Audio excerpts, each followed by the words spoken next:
يبلغ مدحته القائلون ولا يحصي نعماءه العادون ولا يعدي حقه المجتهدون التي ليس لصفته حد محدود ولا نعت موجود ولا وقت معدود ولا أجل ممدود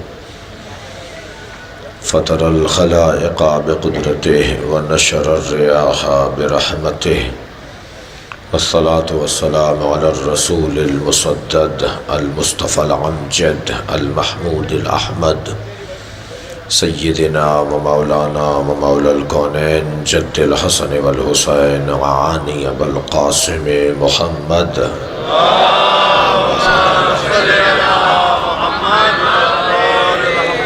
وآله الطيبين الطاهرين المعصومين الذين قال الله إنما يريد الله ليذهب عنكم الرجس أهل البيت ويطهركم تطهيرا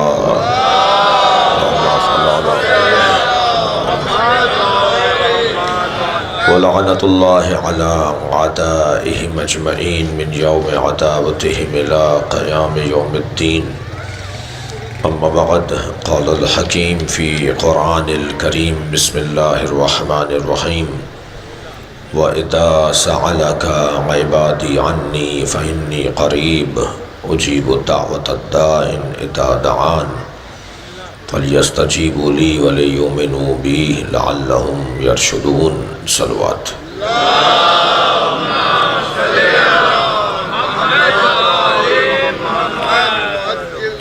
التماس کروں گا ایک مرتبہ سورہ فاتحہ کے لیے اس مجلس کے بانیان میں ایک نوجوان سلمان مشتبہ ابن جناب جمال خورشید صاحب تشریف فرمائے، ان کے والد ڈاکٹر سرفراز صاحب کے فرزند نے اور اس جوان نے مل کر اس مجلس کا آغاز کیا تھا۔ یہ جوان سالی میں چلا گیا۔ سلمان مشتبہ ابن جمال خورشید ابن احمد حسین ابن شاہد حسین ابن اعجاز حسین، ممتاز بیگم بنت مختار حسین، زاہد علی ابن صابر علی، سعیدہ بیگم بنت مختار حسین، حاضرین مجلس کے مرحومین شہداء ملت، رحم اللہ من قرأ الفاتحہ۔ بسم اللہ الرحمن الرحیم الحمدللہ رب العالمین الرحمن الرحیم مالک یوم الدین ایاک نعبد و ایاک نستعین اہدنا الصراط المستقیم صراط الذین انعمت علیہم غیر المغضوب علیہم ولا الضالین۔ بسم اللہ الرحمن الرحیم قل هو اللہ احد لم یلد ولم یولد ولم یکن له کفوا احد۔ بسم اللہ الرحمن الرحیم قل هو اللہ احد الصمد لم یلد ولم یولد ولم یکن له کفوا احد۔ اللہم صلی علی محمد وعلی محمد صلوات دیا کریں گے۔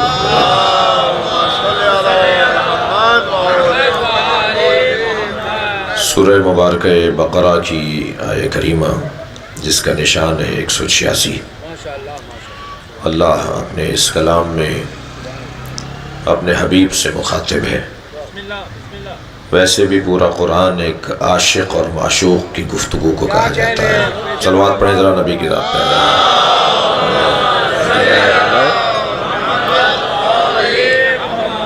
اللہ کو جس سے عشق ہوا اسے مصطفیٰ کہا جاتا ہے، اور یہ قرآن مجید اللہ نے اپنے حبیب پر نازل کیا۔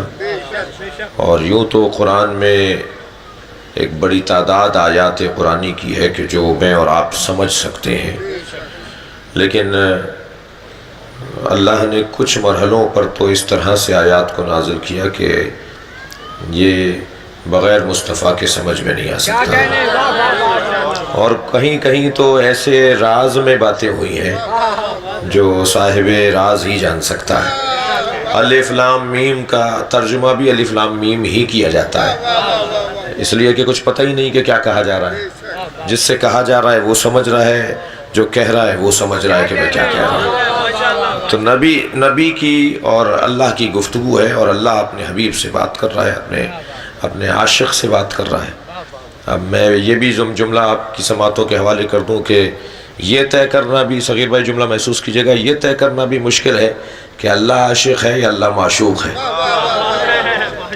اچھا مجھے تھوڑا سا اندازہ ہو رہا ہے کہ آپ اس لفظ سے مانوس نہیں ہیں شاید۔ صلوات پڑھیں ذرا محمد والے۔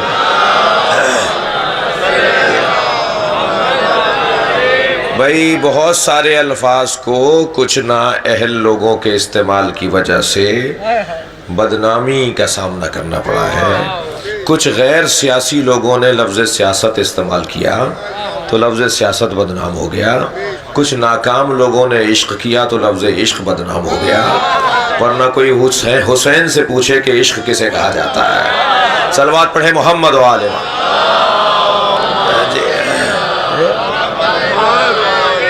لفظ عشق جو ہے، اب میں ایک حدیث سنا دیتا ہوں آپ کو۔ اللہ حدیث قدسی میں عجیب رنگ ہے، عجیب انداز ہے ذات کردگار کا۔ ارشاد ہو رہا ہے کہ من وجدنی فقط طلبنی، جس نے مجھے من طلبنی فقط وجدنی، جس نے مجھے طلب کیا اس نے مجھے پا لیا، جس نے مجھے چاہا اس نے مجھے پا لیا۔ من طلبنی فقط وجدنی، جس نے مجھے چاہا طلب کیا اس نے مجھے پا لیا۔ ومن وجدنی فقط عرفنی، اور جس نے مجھے پا لیا اس نے مجھے پہچان لیا۔ ومن عرفنی فقط عشقنی، اور جس نے مجھے پہچان لیا اس نے مجھ سے عشق کیا۔ ومن عشقنی فانا قتلتہ، اور جو مجھ سے عشق کرتا ہے میں اسے قتل کر دیتا ہوں۔ حدیث قدسی ہے، سن لیجئے ذرا۔ ومن عشقنی فانا قتلتہ، اور جو مجھ سے عشق کرتا ہے اللہ کہہ رہا ہے میں اسے قتل کر دیتا ہوں۔ ومن انا قتلتہ فعلی دیتہ، اور جسے میں قتل کرتا ہوں اس کی دیت بھی مجھ پر ہے۔ بھائی جو قتل کرے گا وہی دیت دے گا نا، جسے میں قتل کرتا ہوں اس کی دیت بھی میرے اوپر ہے۔ وَأَنَا دِيَتُهُ، اور میں خود اس کی دیت بن جاتا ہوں۔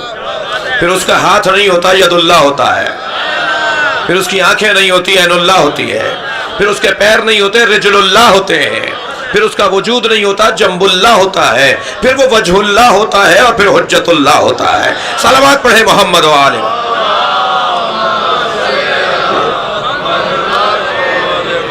وہ عشق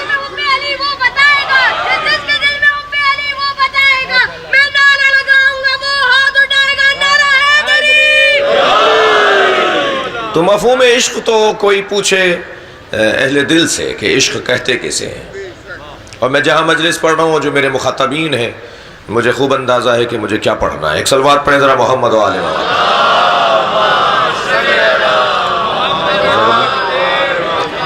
یہ جو محبت ہے نا، محبت یہ المحبت حب الشیء یعمی و یعتم، کسی شے سے محبت اندھا اور بہرا کر دیتی ہے۔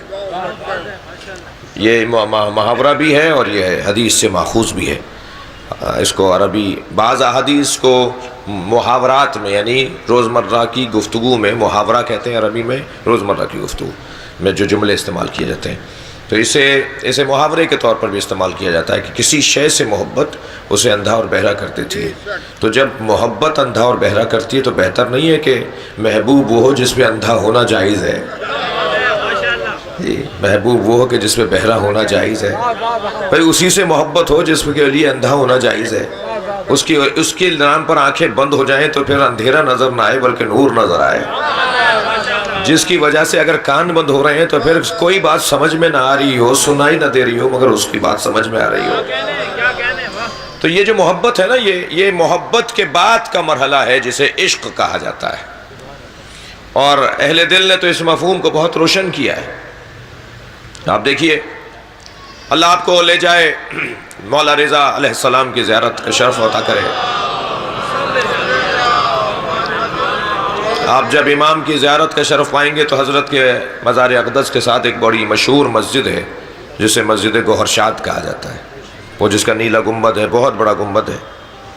وہ خانم گوہرشاد نے بنوائی تھی، تیمور لنگ کی زوجہ ہے گوہرشاد جس نے یہ مسجد بنوائی تھی، آج افغانستان کے اندر ان کا مزار ہے خانم گوہرشاد کا۔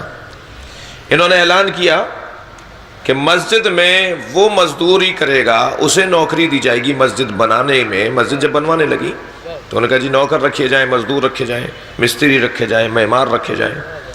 تو معمار اسے رکھا جائے گا، مزدور اسے نوکری دی جائے گی جس کی نماز قضا نہ ہوئی ہو۔ تو صرف انہی مزدوروں کو اور انہی مستریوں کو جمع کیا گیا کہ جن کی آج تک نماز قضا نہیں ہوئی ہے۔ بھئی ہر مسجد کو عزت نہیں ملتی، ہر کتاب کو عزت نہیں ملتی۔ صلوات پڑھیں ذرا محمد و آل محمد۔ نعرہ حیدری، آواز بلند نعرہ صلوات۔ جی ہر شخص کو عزت نہیں ملتی، ہر عالم کو عزت نہیں ملتی۔ عزت کا معاملہ ہی کچھ اور ہے۔ آپ ذرا غور تو فرمائیں کہ یہ مفاتیح الجنان لکھنے والا کتنا مخلص انسان ہوگا، شیخ عباس خومی رحمۃ اللہ علیہ، کہ ان کی لکھی ہوئی کتاب ہر امام بارگاہ، ہر مسجد، ہر گھر میں قرآن کے ساتھ رکھی ہوتی ہے۔ اس کتاب کو اتنا مقام کیسے مل گیا؟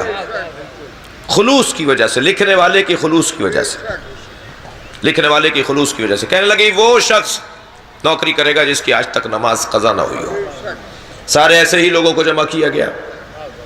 ان کا جو استاد تھا، ان کا جو کہہ لیجئے کہ اس معماروں کا جو کہہ لیجئے استاد، مستری، جو بھی آپ نام دیجئے، جس سے روزانہ یہ رپورٹ لیتی تھیں اور اس کو ہدایات دیتی تھیں کہ ایسے بننا ہے اور ایسے کام ہونا ہے۔ ایک دن بقول جناب ہمایوں صاحب کے سپروائزر، تو ایک دن وہ ان کو رپورٹ سنا رہا تھا، گزارش پیش کر رہا تھا کہ خانم گورشاد کے چہرے سے کچھ نقاب ہٹ گئی اور یہ ان کا فریفتہ ہو گیا، اور دوسرے دن سے کام پر آنا چھوڑ دیا۔ انہوں نے پوچھا جی کام آج کیوں نہیں بڑھ رہا؟ کہ جب وہ صاحب کہتے ہیں کہ جی مجھے تو آپ سے شادی کرنی ہے۔ کہنے لگے انہیں نہیں پتا کہ میں شادی شدہ ہوں، ایک بادشاہ کی زوجہ ہوں۔ کہنے لگے جی کیا کریں، بس ان کا یہی مطالبہ ہے۔ کہنے لگے ٹھیک ہے، ان سے کہہ دو کہ میرا بھی ایک مطالبہ ہے، اس مطالبے پر مسجد کو بنائے، کام آگے بڑھائے، مگر میرا مطالبہ یہ ہے کہ اب اس کی نماز شب قضا نہ ہو، مسجد کو مکمل کرے، اس کے بعد پھر اپنے مطالبے پہ باقی رہے، اور میں بھی اپنے مطالبے پر قائم ہوں، میں بھی اپنے مشروط کے اوپر قائم ہوں۔ مسجد مکمل ہو گئی، 1 مہینہ گزر گیا، یہ صاحب رابطے میں نہیں ہے۔ کہا جی میں اپنی بات پہ قائم ہوں، میں علیحدگی لوں گی اور اس کے ساتھ عقد کروں گی، اور اس نے اپنے وعدے کو پورا کیا کہ نماز شب کے ساتھ اس نے مسجد بنائی ہے، ذرا رابطہ کیجئے۔ جب ان سے رابطہ کیا تو کہنے لگا کہ اب مجھے عشق حقیقی سے آشنائی ہو گئی ہے۔ صلوات پڑھیں ذرا محمد و آل محمد۔ اب میں اللہ کا عاشق ہو گیا ہوں۔ تو عشق حقیقی ہوتا ہی اس سے ہے کہ جس میں سارے کمالات جمع ہوں، جو کبھی شرمندہ کر دے اور کبھی شرمندگی کا سامنا ہو، اس سے عشق حقیقی نہیں ہوتا۔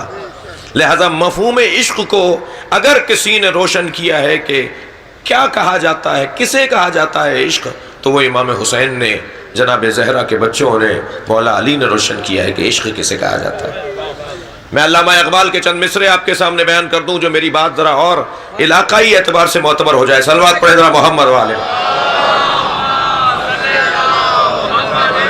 جی علامہ اقبال کہتے ہیں حدیث عشق دو بابست کربلا و دمشق۔ بھائی تھکے ہوئے بیٹھے تو نہیں ہیں نا حضرات، تھوڑی سی گردن ہلا دیجئے۔ حدیث عشق دو بابست کربلا و دمشق۔ عشق کی 2 ہی تو داستانیں ہیں، عشق کی کتاب کے 2 باب ہیں، ایک کو کربلا کہتے ہیں، ایک کو دمشق کہتے ہیں۔ یکے حسین رقم کر دیگرے زینب، ایک باب عشق کو حسین نے لکھا ہے اور ایک باب عشق کو زینب نے لکھا ہے۔ یہ دونوں عاشقوں کا عنوان رکھنے والے لوگ ہیں۔ پھر جناب زہرا کی عظمت پہ علامہ اقبال نے تو پورا قصیدہ لکھ ڈالا۔ فرماتے ہیں مریم از ایک نسبت عیسیٰ عزیز، مریم مادر حضرت عیسیٰ ایک نسبت حضرت عیسیٰ کی وجہ سے کہ عیسیٰ کی ماں ہے، اس وجہ سے صاحب عزت ہے۔ مریم از یک نسبت عیسیٰ عزیز، اسہ نسبت حضرت زہرا عزیز۔ اور 3 نسبتوں کی وجہ سے علامہ اقبال کہتے ہیں 3 نسبتوں کی وجہ سے حضرت فاطمہ زہرا صاحب عزت ہے۔ پہلی نسبت کیا ہے؟ نور چشم رحمت للعالمین۔ صلوات پڑھے محمد و آل محمد۔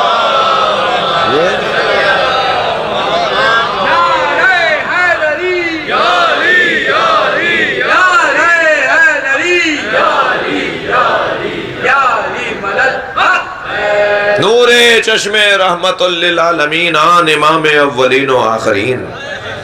یہ جو اولین اور آخرین کا امام ہے جسے مصطفیٰ کہا جاتا ہے صلی اللہ علیہ وآلہ وسلم، یہ ان کی آنکھوں کی ٹھنڈک ہے. پہلی نسبت یہ ہے، میں کہوں گا علامہ اقبال سے کہ علامہ اقبال کیا نبی مکرم کی کوئی اور آنکھوں کی ٹھنڈک نہیں ہے؟ بھائی اس سے زیادہ نہیں ٹھہروں گا، صلوات پڑھ لیں محمد و آل محمد پر. اقبال اپنا عقیدہ بیان کر رہے ہیں نا. جناب زہرا کی عظمت، نور چشم رحمت للعالمین آن امام اولین و آخرین. تھوڑا سا کھل کے کہہ دیتا ہوں عزیزان گرامی، میں اس بحث میں اور الجھن میں، تاریخی الجھن میں نہیں پڑھنا چاہ رہا کہ نبی مکرم کی 4 بیٹیاں تھیں یا 1 بیٹی تھی. اتنا ضرور ہے کھڑے ایک ہی کے لیے ہوتے تھے. صلوات پڑھیں گے عظمت زہرا پر.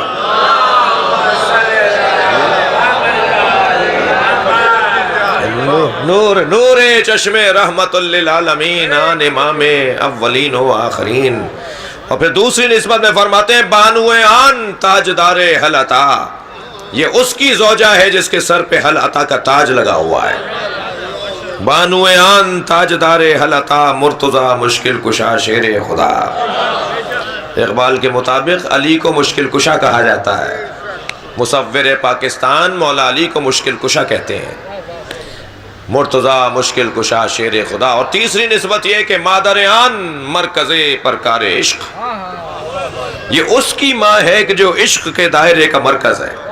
بھئی اس شعر کے لیے میں نے آپ کو زحمت دی ہے، اصل میرا مطلب یہ شعر تھا. مادر آن مرکز پرکار عشق. طالب علم بیٹھے ہوئے ہیں نا، جو میٹری کے طالب علم بیٹھے ہیں، ریاضی کے طالب علم بیٹھے ہیں نا، آپ ریاضی میں شکلیں بناتے ہیں نا جی، مربع ہے، مخمس ہے، مثلث ہے جی. اسی طرح ایک اور ریاضی کی شکل ہے جسے دائرہ کہا جاتا ہے. تھوڑا سا گردن ہلائیے. جسے دائرہ کہا جاتا ہے. دائرہ جب بنتا ہے نا تو اس کے بننے کے لیے دائرے کی تشکیل سے پہلے مرکز کا ہونا لازمی ہے، اور مرکز کو پہلے جب آپ طے کر لیں گے تب دائرہ بنے گا. اچھا وہ جو مرکز ہوتا ہے نا وہ قابل رویت نہیں ہوتا. بڑی عنایت، بہت شکر گزار ہوں آپ کا بھائی، توجہ ہے جی. یہ جو مرکز ہوتا ہے نا وہ نقطہ پرکار جسے کہا جاتا ہے، وہ قابل رویت نہیں ہوتا. اگر قابل رویت ہو جائے تو پھر قابل تقسیم بھی ہو جاتا ہے، اور جو قابل تقسیم ہو جائے اس کا ایک جز ایک جگہ سے قریب اور دوسری جگہ سے دور ہو جاتا ہے، تو پھر وہ مرکز نہیں رہتا. بھائی صلوات پڑھیں محمد و آل محمد. مرکز ہونے کے لیے لازم ہے کہ وہ قابل رویت نہ ہو. مرکز ہونے کے لیے اس کی مرکزیت مرکز پرکار عشق. مادر آن مرکز پرکار عشق. عشق کی جتنی داستانیں، کوئی عاشق، توجہ چاہوں گا، کوئی عاشق کہلانے کے قابل نہیں ہے جب تک وہ حسینی نہ ہو جائے. تم کیسے عاشق ہو، تم حسین کو نہیں جانتے؟ بھئی دیکھیے عشق مجازی اور عشق حقیقی میں ایک موٹا سا فرق ہے. دقت چاہوں گا. میرے لیے خوش قسمتی ہے کہ جوانوں کی تعداد مجلس میں بہت ہے، اور جو بزرگ بھی بیٹھے ہیں وہ ایمان کے جذبے سے جوان ہیں، اور ویسے بھی یہ بزرگ جو ہے وہ جنت میں جوان ہو کے ہی جائیں گے. تو میں جوانوں سے ہی بات کر لوں تو بہتر ہے. صلوات پڑھے محمد و آل محمد. میں بھی جوانوں سے تھوڑا مخاطب ہو جاؤں. جی بسم اللہ. مجھے منتظمین کی طرف سے ہدایت مل رہی ہے کہ جو حضرات پیچھے تشریف فرما ہے، آنے والوں کو جگہ مل، تھوڑا سا آگے آ جائیے، تھوڑا قریب آ جائیں، جگہ بناتے ہوئے تھوڑا صلوات پڑھتے ہوئے تھوڑا آگے ایک دوسرے کی. آئیے درود کا سہارا لیتے ہوئے آگے آئیے. آئیے برائے خشنودی محمد و آل محمد علیہ السلام بلند تر صلوات.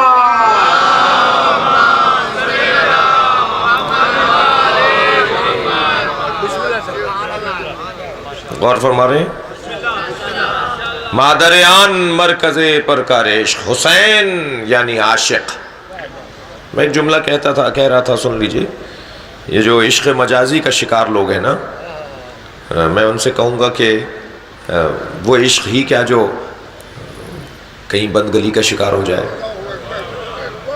بھئی عشق مجاز، غور فرمائیں گے، عشق مجازی میں عشق مجازی میں مجھے معاف کریں گے، یہ لفظ جو ہے وہ میں نے پہلے کہہ دیا کہ بہت سارے لفظوں کی طرح بدنام ہو گیا، تو میں کسی لفظ کے بدنام ہونے سے لفظ تو نہیں چھوڑوں گا نا، اس کو اس کی حیثیت میں پلٹانا بھی تو ممبر کا کام ہے۔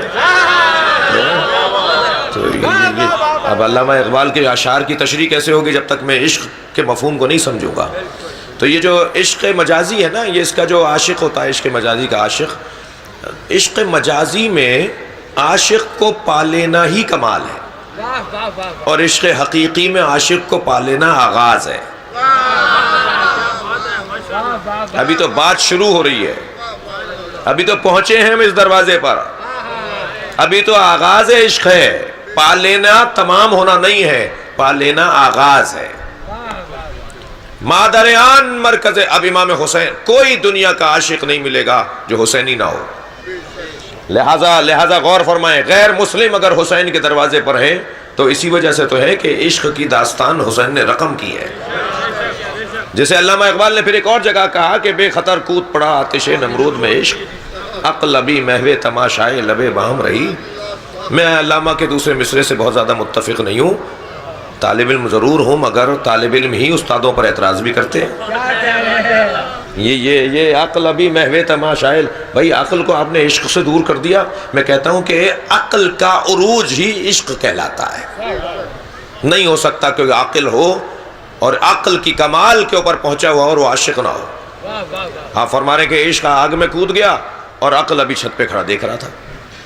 یہ میں اردو میں ترجمہ کر رہا ہوں نا، عقل ابھی محو تماشائے لبے بام، بام کہتے ہیں، میں جوانوں سے کہہ رہا ہوں، بام کہتے ہیں چھت کو، جی ابھی چھت کے کنارے پہ لبے بام، چھت کے کنارے پہ عقل کھڑی دیکھتی رہ گئی اور عشق کود گیا۔ نہیں، وہ جو کودا ہے وہ عشق، وہ جو کودا ہے وہ عقل کا کمال ہے۔ کمال عقل ہی کو عشق کہا جاتا ہے، یہ کمال عقل کی بنیاد۔ دیوانگی کو عاشق نہیں کہتے، دیوانگی کو عشق نہیں کہا جاتا، انتہائے کمال کو عشق کہا جاتا ہے۔ میرے حساب سے وہ جو نمرود کی بیٹی چھت پہ کھڑی ہوئی پکار رہی تھی کہ اسے نہ جلاؤ، اور اسے علامہ اقبال نے عقل کہا ہے کہ عقل تو مشورہ دیتی ہے نا، اور عشق کام کر بیٹھتا ہے، شاید یہ کہنا چاہ رہے ہیں۔ اور بہرحال بعد میں وہ نمرود کی بیٹی بھی کود گئی تھی، وہ بھی کودی تھی حضرت ابراہیم، جب کہا نا، جب نہیں مانی اس کی بات، نمرود کی بیٹی پکارتی رہی اسے نہ جلاؤ، اسے نہ جلاؤ، یہ غلط نہیں کہہ رہا تھا، یہ صحیح کہہ رہا ہے۔ اور حضرت ابراہیم کو جب اسے جاتے ہوئے دیکھا اور آگ بھڑکتے ہوئے دیکھا تو ایک مرتبہ اس نے بہت پکارا، مگر جب کسی نے اس کی نہیں سنی تو وہ بھی چھلانگ لگا دی، اس نے بھی، وہ بھی کود گئی۔ اور وہ بھی جناب ابراہیم کے اس معیت کی وجہ سے، ہمراہی کی وجہ سے، ساتھ دینے کی وجہ سے، وہ جو عشق کی وادی کی راہی ہوئی، اسے بھی آگ نے اثر نہیں کیا۔ صلوات پڑھے ذرا محمد و آل محمد۔ جی داستان بڑی عجیب ہے، میں بس یہاں زیادہ نہیں ٹھہرنا چاہوں گا۔ عشق جو ہے کمال عقل کو کہا جاتا ہے۔ فرما رہے ہیں مادریان مرکز پرکار عشق، مادریان کاروان سالار عشق، یہ اس کی ماں ہے کہ جو عشق کے دائرے کا مرکز ہے، یہ اس کی ماں ہے جو کاروان سالار عشق ہے۔ اب میں جناب ذوالفقار صاحب کی عمر جو ہے وہ مجالس سنتے ہوئے ہماری عمر سے زیادہ ہے، جی صغیر بھائی تشریف فرمائیں، ہمایوں بھائی تو ویسے ہی جو ہے وہ مضبوط ناظم ہیں، تو میں اتنا کہتا ہوا گزرنا چاہوں گا کہ یہ آنکھ کا اشارہ کس کی طرف ہے؟ یہاں سے مراد کون ہے؟ امام حسین عام میں مطلق ہے، جناب امام حسن بھی تو بیٹے ہیں، ان کی بھی تو ماں ہے، امام حسین کی بھی تو ماں ہے، جناب زینب کی بھی تو ماں ہے، تو اب یہاں امام میں تو حسن بھی تو ہے، امام میں حسین بھی تو ہے، اور ہم تو امامت کے قائل ہیں کہ جہاں جناب زینب کو امور امامت تفویض کیے جاتے ہوں۔ عصر عاشور جناب زینب کے حجت خدا ہونے پر ایک مکمل گفتگو ہے عرفاء کے اندر، اس لمحے تک کہ جب تک امام سجاد کے حوالے امور سونپیں، اس پوری کائنات کی حجیت جناب زینب کے پاس تھی، معمولی وجود نہیں ہے، شریکت الحسین یوں ہی نہیں بنی ہے۔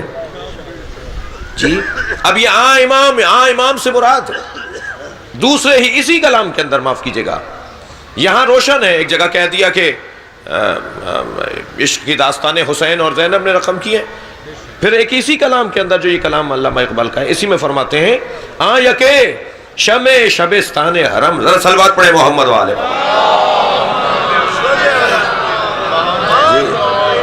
جی، امام حسن کو یاد کر رہے ہیں، آن سے مراد اب آن کی تشریح کر رہے ہیں، آن یکے شمع شبستان حرم حافظ جمعیت خیر الامم، وہ آن یکے وہ کہ جس نے جو شمع شبستان حرم ہے، حرم الہی کی شمع ہے، اللہ کے گھر میں اندھیرا ہو جائے اگر حسن مجتبی نہ ہو، آن یکے شمع شبستان حرم حافظ جمعیت خیر الامم، ساری امتوں میں جو بہترین امت ہے وہ نبی کی امت ہے، اس نبی کی امت کو بچایا کس نے ہے؟ جس نے نبی کی امت کو بچایا ہے وہی حسن مجتبی ہے، حافظ جمعیت خیر الامم۔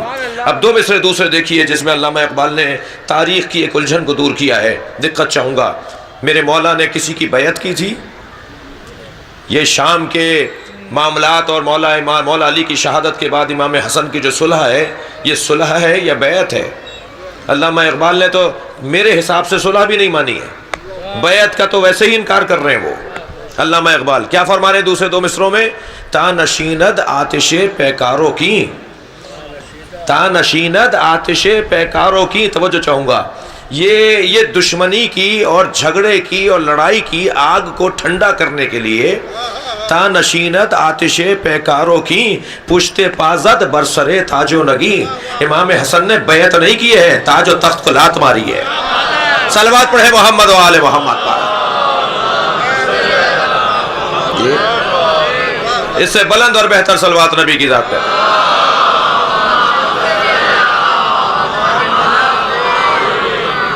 اب عاشقوں کا تذکرہ ہو رہا ہے، کون ہے اللہ کا عاشق؟ وہ ہے حسین ابن علی، وہ ہے نبی مکرم، وہ ہے مولا علی، وہ ہے امام حسن، یہ سارا عاشقوں کا گھرانہ ہے۔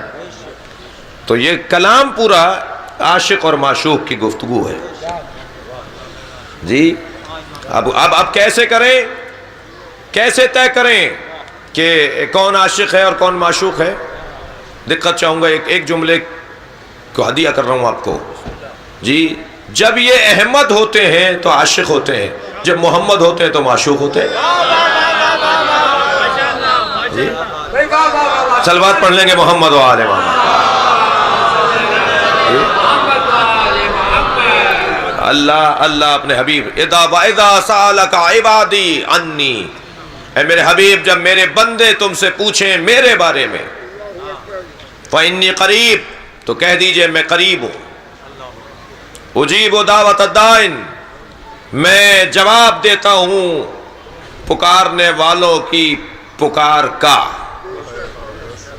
اجیب دعوت الدائن، جب پکارنے والے مجھے پکارتے ہیں تو میں ان کی پکار پر جواب دیتا ہوں، فَلْيَسْتَجِيبُوا لِي، وہ بھی مجھے جواب دیں، عجیب لے جائے، وہ بھی مجھے جواب دیں، وَلْيُؤْمِنُوا بِي، اور مجھ پر ایمان لے کر آئیں، لَعَلَّهُمْ يَرْشُدُونَ، شاید کہ وہ کمال پا جائیں، عظمت پا جائیں، رفتوں پر چلے جائیں۔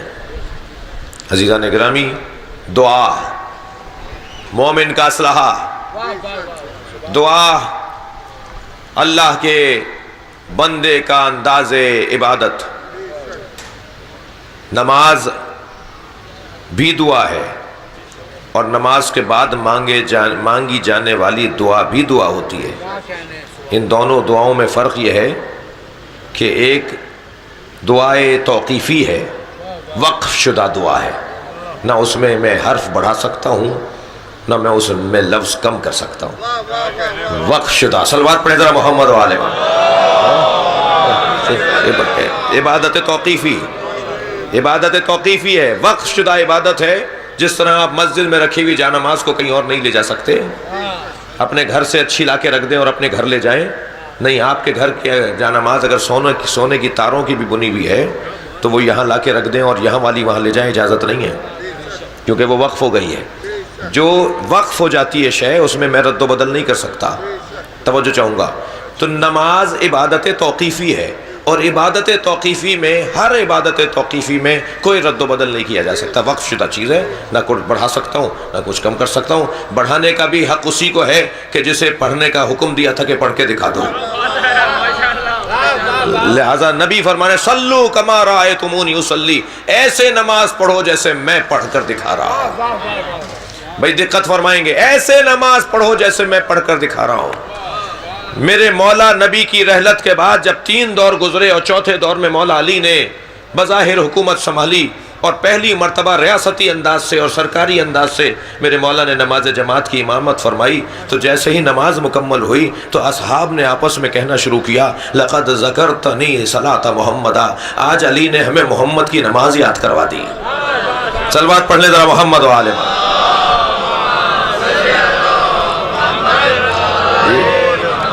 اب یہ عبادت جو نماز کی صورت میں ہے، یہ در حقیقت خود دعا ہے۔ صلاۃ کا لغوی معنی ہے دعا، مگر یہ دعا جو ہے نماز، یہ 2 رکعت صبح کی ہے، میں اپنی پسند سے 3 رکعت نہیں کر سکتا۔ یہ 4 رکعت ظہر کی ہے، میں اپنی پسند سے 6 رکعت نہیں کر سکتا۔ یہ جتنی رکعتیں ہیں، ہر رکعت میں 1 قیام ہے، 1 رکوع ہے، 2 سجدے ہیں، میں 3 سجدے نہیں کر سکتا، 4 سجدے نہیں کر سکتا، میں 2 رکوع نہیں کر سکتا، میں اپنی مرضی سے اللہ کا ذکر بھی اپنی مرضی سے نہیں کر سکتا، یعنی اللہ ہی کا ذکر ہوگا تو میں اپنی مرضی سے اس میں بڑھا نہیں سکتا، توقیفی ہے۔ مگر جو اس کے بعد میں دعا مانگ رہا ہوں وہ دعا توقیفی نہیں ہے، وہ اختیاری ہے، وہ میرے ہاتھ میں ہے کہ میں کیا مانگوں اور کیا نہ مانگوں۔ بھئی دقت چاہوں گا اس مرحلے پر، نماز پڑھنے سے کسی کی معرفت کا اندازہ نہیں ہو سکتا۔ بھئی دقت فرمائیں، نماز پڑھنے سے کسی کی معرفت کا اندازہ نہیں ہو سکتا، اس لیے کہ یہ تو سب کو ہی پڑھنا ہے۔ بھئی یہی سورہ الحمد نبی بھی پڑھتے تھے اور وہ بھی پڑھتے تھے جنہیں کچھ نہیں پتا تھا، وہ لوگ بھی۔ اچھا میں اور کہہ دیتا ہوں، یہی سورہ الحمد امام حسین بھی پڑھتے تھے نماز میں، اور یزیدی لشکر بھی پڑھتا تھا۔ نماز ظاہری یہاں بھی تھی، نماز ظاہری وہاں بھی تھی۔ معرفت کا اندازہ ہوگا نماز کے بعد ادا کرنے والی دعا سے کہ کیا معرفت ہے، کیا دیکھتے ہو تم اللہ کو۔ صلوات پڑھیں گے محمد و آل محمد۔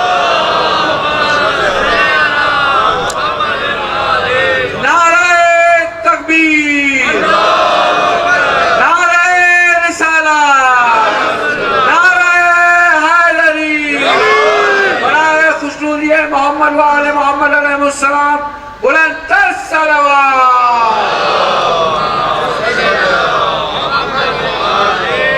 اور ہر شخص کو جو مقام اور عظمت نصیب ہوگی وہ اس کی معرفت کی بنیاد پر، جتنی معرفت بلند ہوتی چلی جائے گی اللہ کے نزدیک اس کا مقام بلند ہوتا چلا جائے گا، اور اس کا ایک عکاس، اس کا ایک جلوہ دعا ہے کہ جس سے اندازہ ہوتا ہے کہ انسان کتنا اللہ کو کیا مانتا ہے اور کیا جانتا ہے۔ اس انداز سے اب ہم اللہ کو، اللہ کی معرفت میں اضافہ چاہتے ہیں۔ جتنی معرفت بڑھے گی اتنی نماز میں ہمیں دل لگے گا، سکون ملے گا۔ معرفت کو بڑھانا ہے تاکہ نماز میں مزہ آئے۔ کیوں نہیں آتا جی نماز میں مزہ؟ اس لیے کہ اللہ کی وہ معرفت نہیں ہے۔ کسی کا دل نماز سے ٹوٹتا نہیں ہے، کسی کا دل نماز میں لگتا نہیں ہے۔ تو وہ جو طویل سجدے کرتے ہیں، اور نبی فرما رہے ہیں کہ اگر تم میرے ساتھ جنت میں رہنا چاہتے ہو، سرکار کی حدیث سنا رہا ہوں، اگر تم پڑوس میں میرے رہنا چاہتے ہو، جنت میں قریب تر میرے رہنا چاہتے ہو، تو کثرت سجود کے ذریعے سے اللہ تمہیں مجھ سے قرب عطا کرے گا۔ اللہ کی معرفت بڑھانی ہے، اس کا ایک بہترین ذریعہ دعا ہے۔ یہ بچہ اگر کسی گورنر کے سامنے چھوڑ دیا جائے اور آپ اس کے ساتھ جائیں تو یہ وہاں کھڑا ہو کر وہ حرکتیں کر رہا ہوگا جو آپ کو پسند نہیں آ رہی ہوں گی۔ یہ وہاں رکھے ہوئے گلاس کو بھی شاید توڑنے کی کوشش کرے، یہ وہاں رکھے ہوئے کسی اور چیز کے اوپر بھی جو ہے وہ حملہ آور ہو جائے۔ آپ کیوں پریشان ہو رہے ہیں اور اسے کوئی پریشانی نہیں ہے؟ کیوں؟ اس لیے کہ جانتا نہیں ہے کہ کہاں بیٹھا ہے۔ آپ جانتے ہیں کہ کہاں بیٹھے ہیں۔ میں نے ایک مثال دی ہے گورنر کی، کسی بھی ایسے شخص کو آپ ذہن میں لائیے، سوائے مثال کی کچھ اور نہیں ہے۔ صلوات پڑھیں ذرا محمد و آل محمد۔ جی کیوں؟ اس لیے کہ یہ جانتا نہیں ہے، آپ جانتے ہیں۔ اب کچھ ہیں جو مسجد کے اندر آتے ہیں کسی اور نیت سے اور کسی اور غرض سے، اور کچھ ہیں جو مصلی پہ جاتے ہیں معراج پانے کے لیے. بھائی نماز سب کو معراج دینا چاہتی ہے، مگر معراج لینے والا بھی تو ہو. دسترخوان پہ کھانے بڑے عمدہ چنے ہوئے ہیں آپ نے، مہمان اس میں بہت بیٹھے ہوئے ہیں، ان میں سے چند کو آپ دیکھ رہے ہیں کہ کسی کھانے کو ہاتھ نہیں لگا رہے، کوئی کسی کو ہاتھ نہیں لگا رہا اور کوئی کسی کو ہاتھ نہیں لگا رہا. آپ نے کہا بھائی یہ کھانا تو بڑا اچھا بنا ہوا ہے، یہ کیوں نہیں کھا رہے؟ کہا مولانا ہمیں فلاں بیماری ہے، یہ کھانا ہماری بیماری میں اضافہ کر دے گا. تو کھانے کا قصور ہے یا یہ بیمار ہے؟ بھائی بیمار لوگوں کو جن کو بخار ہوتا ہے انہیں شربت بھی کڑوا لگتا ہے، تو شربت کا قصور نہیں ہے، بیمار یہ ہے. اگر کسی کو نماز میں دل نہیں لگ رہا تو اس کا مطلب یہ ہے کہ یہ بیمار ہے، اسے اپنی بیماری کو دور کرنا ہوگا. کیا کرے کہ مجھے عبادت میں لطف آئے؟ ایک صلوات پڑھیں نبی کی ذات پر ذرا.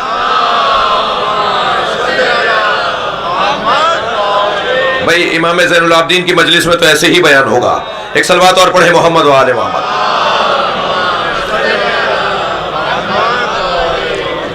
مجھے اپنا معیار فہم اللہ کی بارگاہ میں معرفت پروردگار کو بڑھانا ہوگا تاکہ مجھے نماز میں لطف آئے.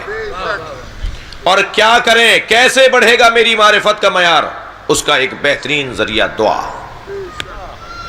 اس کا ایک بہترین ذریعہ دعا.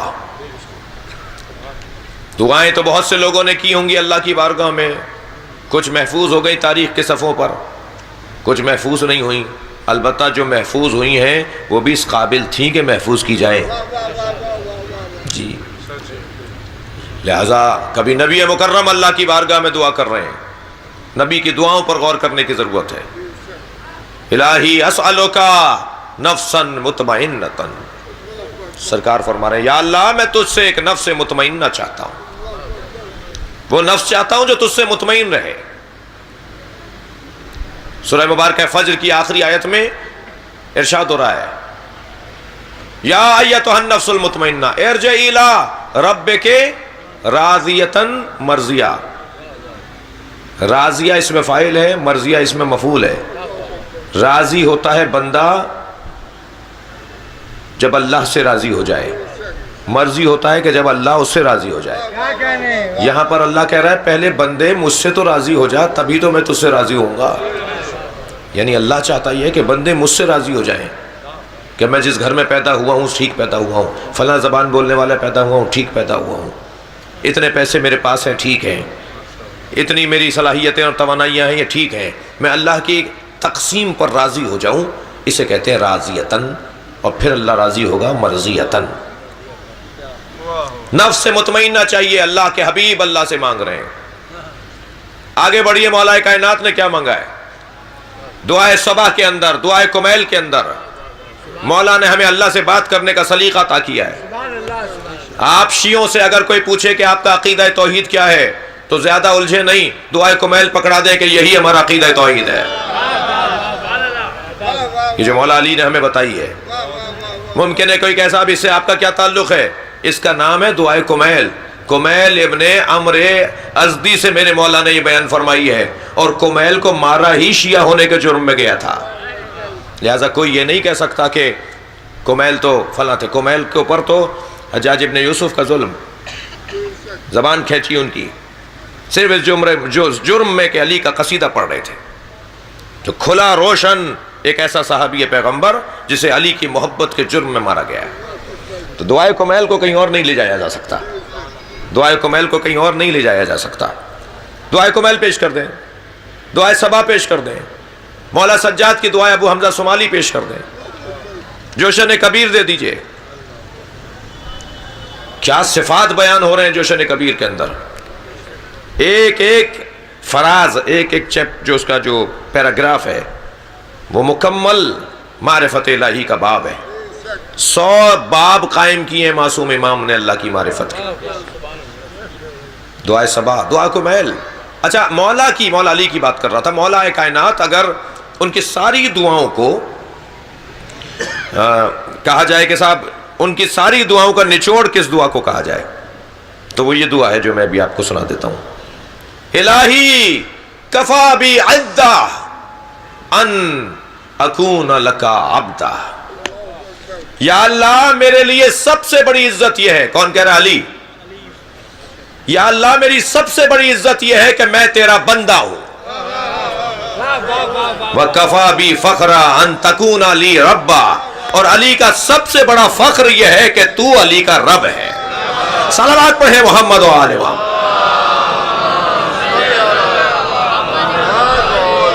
الہی انتا، الہی انتا کما احب، جملہ دیکھیے مولا کا، یہ دعا بھی پوری نہیں ہوئی ہے جو سنا رہا تھا میں، اور اسی پر ختم ہو رہی ہے جو آخری جملہ سنا رہا ہوں۔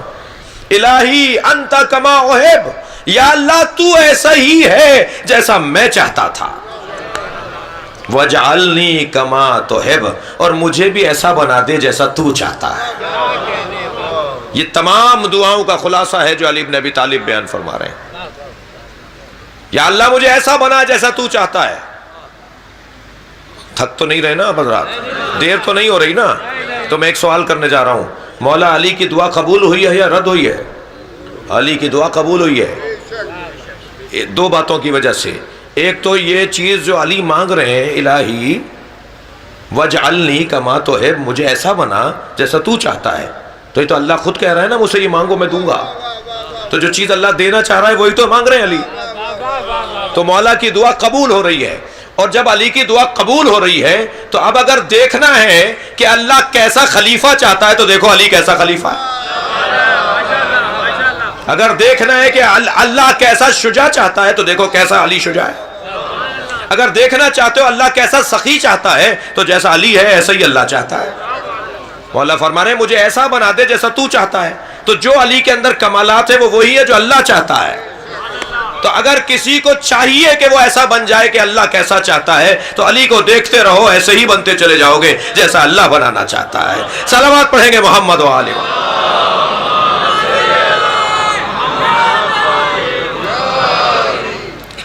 ان دعاؤں کے سلسلے میں ایک عظیم باب صحیفہ سجادیہ ہے، 52 دعائیں ہیں میرے مولا سجاد کی اس صحیفے کے اندر، اور میرے معصوم امام نے اللہ سے مانگنے کا ہمیں ڈھنگ سلیقہ عطا کیا ہے۔ 3 کام امام نے اپنی زندگی میں اپنائے، 3 طریقے زندگی گزارنے کے، امام کی زندگی کے 3 انداز، یا اپنے گھروں میں، اپنے گھر میں غلاموں اور کنیزوں کی صورت میں لوگوں کو خرید کر انہیں قرآن کی تفسیر پڑھا اور سکھا کر، نبی کی حدیثوں کا حافظ بنا کر، بہانے بہانے پر آزاد کر کے ایک مکمل مبلغ روانہ کر دیتے تھے۔ حدیث پر پابندی تھی۔ سن لیجئے ذرا 2-4 منٹ امام کی سیرت کے یہ 3 پہلو۔ بر محمد و آل محمد صلوات، اللہم صل علی امام کی زندگی میں، امام کا جو دور ہے اس دور میں حدیث پر پابندی تھی۔ عمر ابن عبدالعزیز بڑا نام ہے مسلمانوں کی تاریخ میں، اسلام کی تاریخ میں، ان کے زمانے تک حدیث بیان کرنے پر کوڑے لگتے تھے۔ آج حدیث کے نام پہ تنظیمیں بنانا آسان ہے، مگر کوئی دیکھے کہ حدیث پر پابندی کس نے لگائی تھی اور 500 حدیثیں جلائی کس نے تھی۔ میں اس بحث میں نہیں جاؤں گا، صرف تاریخ کا ایک صفحہ پلٹ کر جا رہا ہوں۔ نبی کی 500 حدیثیں جلائی گئیں اور یہ کہہ کر جلائی گئیں کہ ان حدیثوں سے فساد ہوگا، ہمیں صرف قرآن کافی ہے، ہمیں قرآن کافی ہے۔ تقریباً 80 سال تک حدیث بیان کرنے والے کو کوڑا مارا جاتا تھا۔ امام نسائی چھوٹا نام نہیں ہے، ہم بھی ان کا احترام کرتے ہیں اس لیے کہ ایک عالم دین تھے، اور ہمارے بھائیوں کے ہاں تو وہ 6 بڑے اماموں میں سے ایک امام ہے جی۔ امام بخاری، امام نسائی، امام لکھتے ہیں ہمارے بھائیوں نے، انہیں اتنے کوڑے مارے گئے حدیث بیان کرنے پر کہ وہ چند دن زخموں کی تاب نہ لا کے رحلت کر گئے۔ حدیث پر پابندی تھی، کوئی حدیث بیان نہیں کر سکتا تھا، کوئی حدیث کسی مجمع میں جا کر نبی کے قول کو نقل نہیں کر سکتا تھا۔ قرآن کافی ہے، یہ ایک تحریک چلی تھی اور اس تحریک کے پیچھے حکومت کی مشینری کار فرما تھی۔ اب حدیث پیغمبر جہاں ہے وہاں معارف، مفاہیم اور علوم کا سمندر ہے. سمندر کو روکا جا رہا ہے. معارف، مفاہیم اور علم کا سمندر ہے جس کے اوپر بند باندھا گیا ہے کہ اگر کوئی حدیث بیان کرے گا تو اس کی یہ سزا ہے. امام اسے نہیں کہتے جو حالات سے متاثر ہو جائے، امام اسے کہتے ہیں جو حالات کو متاثر کرے. میں ممبر کی زبان کا جملہ کہہ رہا ہوں، میں اور آپ جسے امام مانتے ہیں وہ زمانے کو مڑ کر نہیں دیکھتا ہے، موڑ کر دیکھتا ہے. صلوات پڑھے ذرا محمد و آل محمد.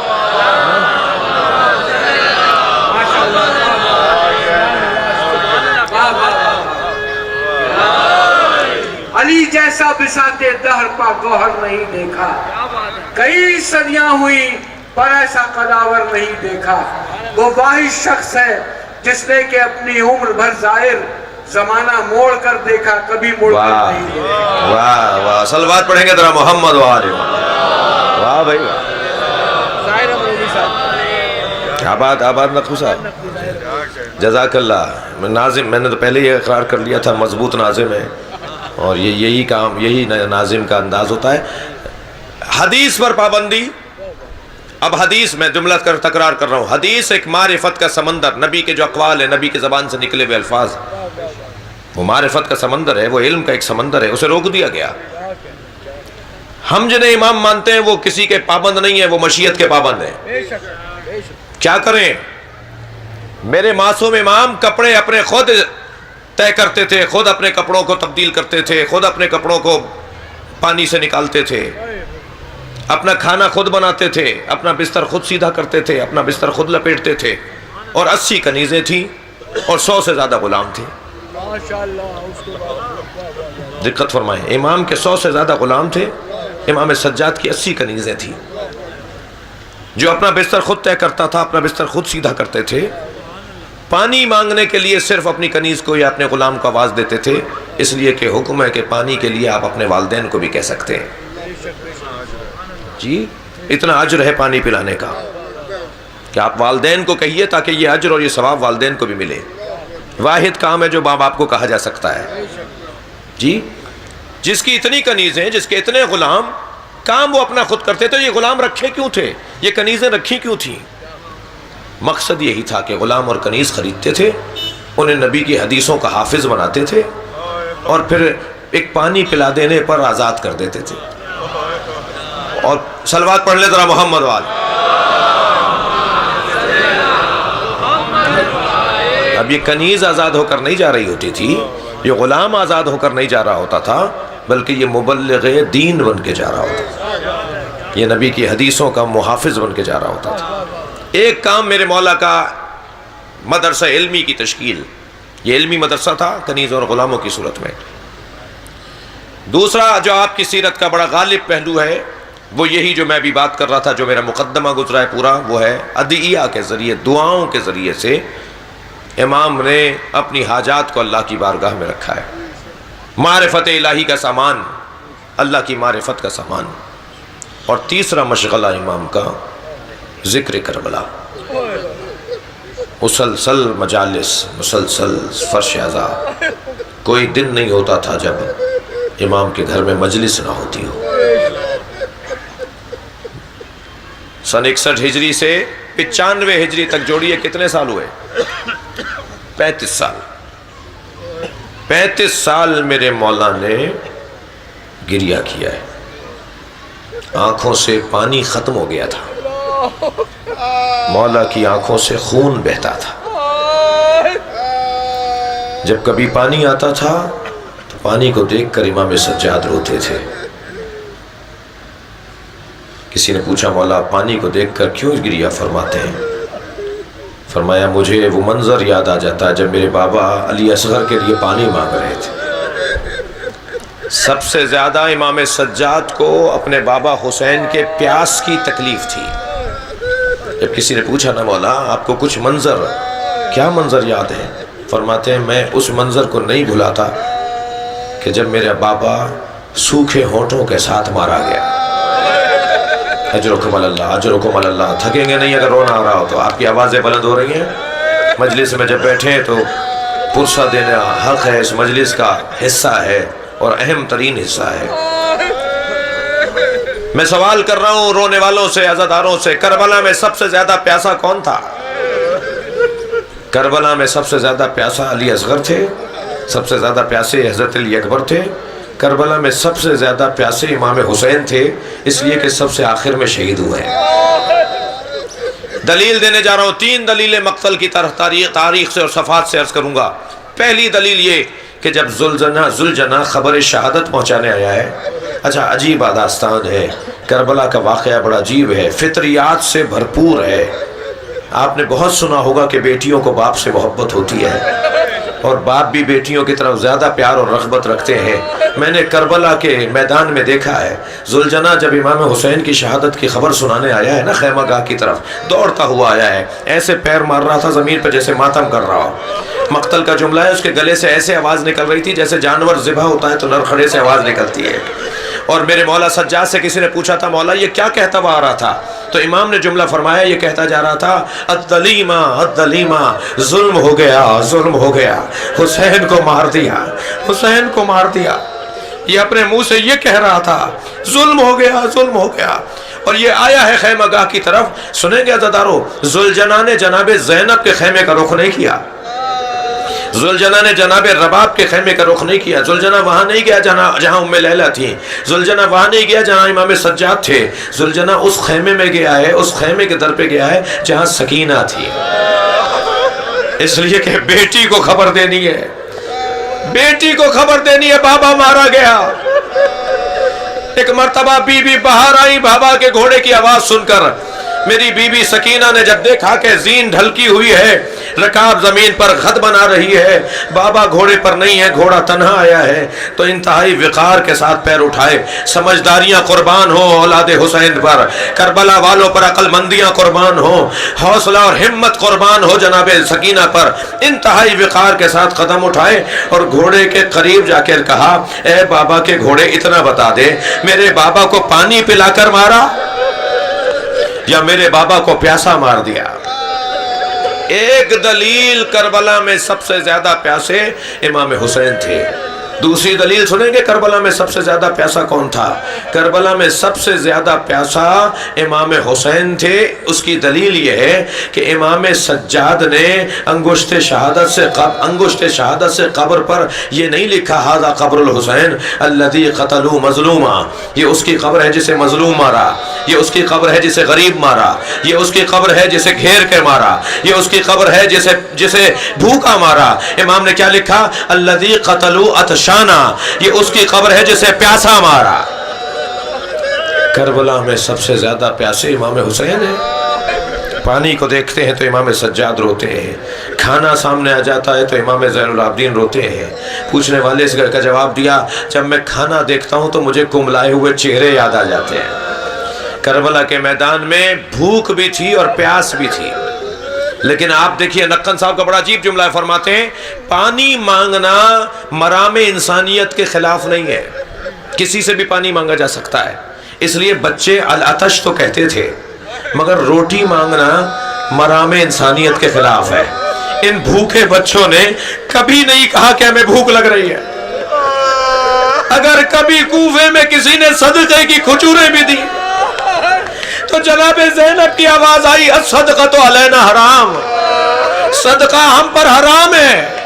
تو جس بچے نے کھجور کا دانہ اٹھا لیا تھا اس نے اس ظرف میں واپس رکھ دیا جو بی بی لائی تھی کھجوریں بانٹنے کے لیے، صدقے کی کھجوریں دینے کے لیے جو عورت آئی تھی، اس بچے نے وہ صدقے کا دانہ رکھ دیا۔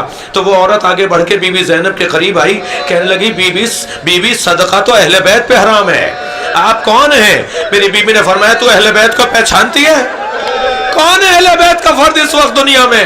کہا حسین ابن علی ہے، کہا وہ لو کے نیزہ پہ میرے بھائی کا سر ہے، وہ حسین کا کٹا ہوا سر ہے، اور یہ زینب تیرے سامنے کھڑی ہے۔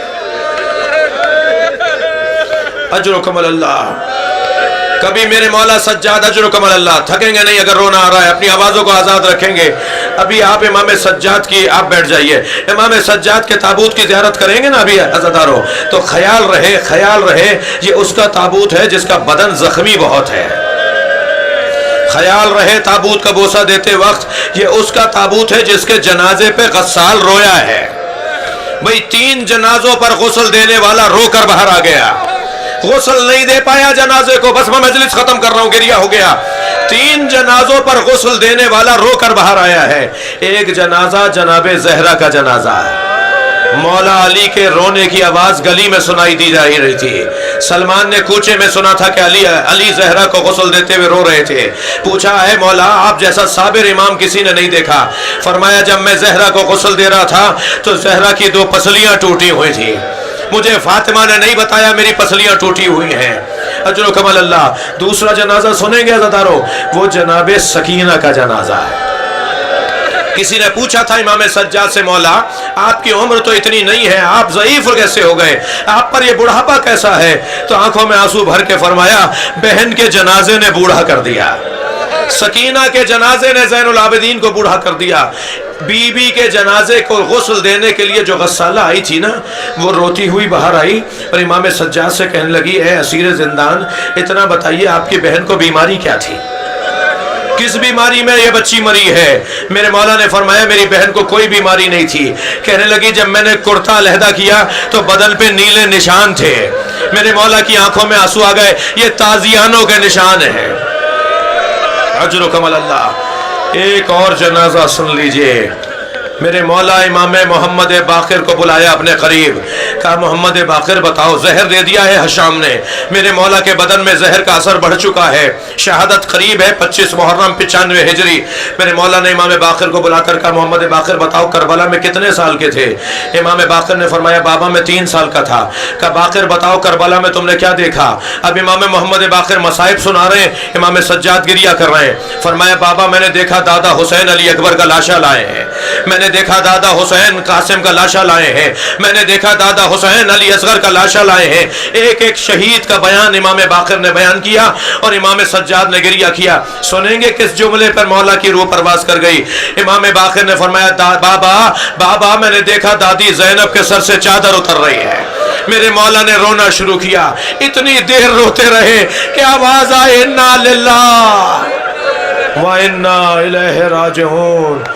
زین العابدین مولا شہید ہو گئے، ماتم حسین